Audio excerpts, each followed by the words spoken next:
सूरजमुखी पर एमएसपी और किसानों की रिहाई की मांग को लेकर हरियाणा के कुरुक्षेत्र में किसानों का धरना आज भी जारी है। कुरुक्षेत्र में कई घंटे से NH 44 पर जाम लगा है। पीर को पीपली अनाज मंडी में किसानों ने महापंचायत करके ऐलान किया कि जब तक एमएसपी को लागू नहीं किया जाता और किसानों को जेल से नहीं छोड़ा जाता तब तक हाईवे ऐसे ही जाम रहेगा और इसका असर आज भी देखने को मिल रहा है।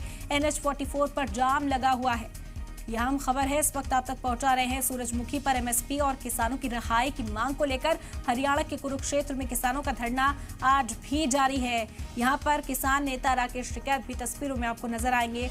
महापंचायत की गई थी और इस बात का ऐलान किया गया था कि NH 44 को इसी तरह जाम किया जाएगा और आज भी सड़क जाम नजर आ रही है। NH 44 पर इस वक्त जाम लगा हुआ है।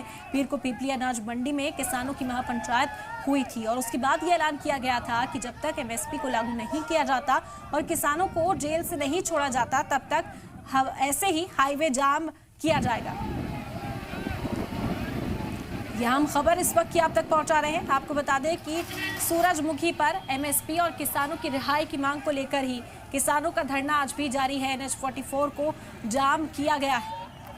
तस्वीरें भी आप देख सकते हैं किस तरह से ये एहतजाज जो इस वक्त जारी है क्या शक्ल अख्तियार करता हुआ नजर आ रहा है। किसानों की महापंचायत हुई थी और उसके बाद ये ऐलान किया गया था कि जब तक उनकी मांगों को माना नहीं जाता इसी तरह से एहतजाज चलता रहेगा।